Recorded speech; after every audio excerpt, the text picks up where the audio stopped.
देखिए, हम कैथल पुलिस में जैसा कि पहले से कहते आ रहे हैं कि हम भ्रष्टाचार के प्रति ज़ीरो टॉलरेंस नीति पे काम कर रहे हैं। जैसा कि सरकार के दिशा निर्देश हैं, माननीय मुख्यमंत्री जी के और माननीय गृह मंत्री जी के दिशा निर्देशों में सारी कार्रवाई हो रही है। और इसी दिशा में ये है कि पहले अभी पिछले 1 साल के अंदर हमारे यहाँ पे विजिलेंस के 3-4 मामले हुए, जिनमें कि विजिलेंस ने रेड करी और कुछ मुलाजिमों को रंगे हाथों पकड़ा और कुछ के खिलाफ मुकदमे दर्ज किए गए। तो उनकी फिर हमने जिसके भी खिलाफ भी विजिलेंस कार्रवाई करता है, तो उसको हम तुरंत प्रभाव से निलंबित करके उनकी विभागीय जाँच अमल में लाते हैं। और जिसकी फिर विभागीय जाँच कंप्लीट हो जाती है, तो उसके बाद में उनके खिलाफ जो भी पनिशमेंट बनता है, जो भी एक्शन बनता है, वो हम लेते हैं।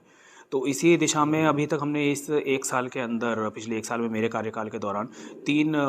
मुलाजिमों को, जो कि विजिलेंस के द्वारा जिनके खिलाफ मुकदमे दर्ज किए गए थे, इन तीनों में से कोई भी रंगे हाथों तो नहीं पकड़ा गया था, लेकिन उनके खिलाफ मुकदमे दर्ज थे। और फिर हमने उनकी विभागीय जाँच अमल में लाई और विभागीय जाँच में उन तीनों को दोषी साबित हुआ किया गया और उसी के आधार पर तीनों को हमने नौकरी से बर्खास्त किया है। जिनमें कि सबसे पहले एक मुकदमा ईएसआई जयपाल, जिनकी तत्कालीन पोस्टिंग समन स्टाफ में थी, और उनके खिलाफ एक मुकदमा 25 मई 2022 को विजिलेंस द्वारा दर्ज किया गया था, जिसमें एक सम्मन की तामील ना कराने के एवज़ में 2000 रुपये की डिमांड करने का मामला था। तो उनको हमने विभागीय जाँच की गई और उसके बाद में 13 दिसंबर 2022 को उनको नौकरी से बर्खास्त किया गया है। दूसरा केस था जो कि लेडी हेड कांस्टेबल मोहिंद्रो देवी, जो कि सदर थाने में तैनात थी, जिनके खिलाफ 7 जून 2022 को विजिलेंस द्वारा एक मुकदमा दर्ज किया गया कि 10,000 रुपये की रिश्वत मांगने के एवज़ में। तो उसकी हमने विभागीय जाँच की गई और उसके बाद उनको दोषी पाया गया और हमारी विभागीय जाँच में तो उनको भी नौकरी से बर्खास्त किया गया है 3 जनवरी 2023 को।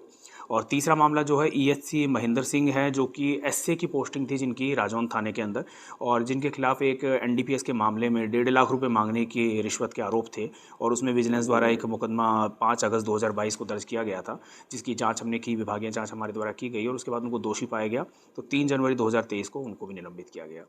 और आगे भी जो भी इसके बाद में जो विजिलेंस द्वारा रेड की गई है, मुकदमे दर्ज किए गए हैं, उनकी अभी विभागीय जाँच चल रही है और जो भी उसके आगे में जाँच में जैसा भी पाया जाएगा, उसके हिसाब से कार्रवाई की जाएगी। सर कितने लोग हैं, कितने कर्मचारी हो रहे हैं जिनकी विभाग में जांच चल रही है? अभी इन 3 के अलावा एक चौथा मुकदमा है जो विजिलेंस द्वारा दर्ज किया गया था, जिसमें कि 2 मुलाजिम हैं, जिनकी कि एक उनमें से रंगे हाथों पकड़ा गया था विजिलेंस द्वारा और एक के खिलाफ मुकदमा दर्ज किया गया था। उनकी अभी विभागीय जाँच चल रही है और जैसा भी जाँच में अमल पाया जाएगा, उसके हिसाब से उनके खिलाफ कार्रवाई की तो जाएगी। फिर जनता से क्या अपील करेंगे आप, जैसे भ्रष्टाचारी पुलिसकर्मी हैं, उनके खिलाफ कैसा मोर्चा खोलेंगे? जनता से भी हमारी यही अपील है कि हम, क्योंकि यहाँ पे हरियाणा पुलिस में बिल्कुल ज़ीरो टॉलरेंस नीति का पालन करते हैं भ्रष्टाचार के प्रति, और इसी दिशा में मैंने भी यहाँ पे एक, जैसे विजिलेंस की कई रेड की गई और कई काफ़ी शिकायत हमें मिली, तो मेरी तरफ से भी मैंने पूरे हर थाने चौकियों में हमने एक बोर्ड लगवाए हैं, जिसमें कि हमने एक नंबर भी दिया है कि अगर कोई भी जनता के व्यक्ति, अगर किसी के साथ भी रिश्वत की डिमांड की जाती है, कोई भ्रष्टाचार का उनके नोटिस में कोई मामला आता है, तो वो डायरेक्ट उस नंबर पर सूचना दे सकते हैं, जो कि मेरे पास आएगी और उनकी पहचान जो है गुप्त रखी जाएगी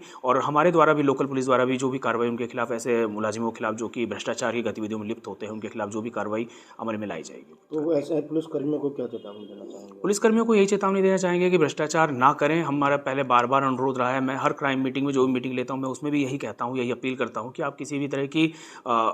जो है गतिविधियों में जो कि भ्रष्टाचार से में लिप्त ना पाए जाएँ और अगर ऐसी गतिविधियों में जो भी संलिप्त पाए जाएँगे, उनके खिलाफ बिल्कुल कार्रवाई, सख्त से सख्त कार्रवाई की जाएगी।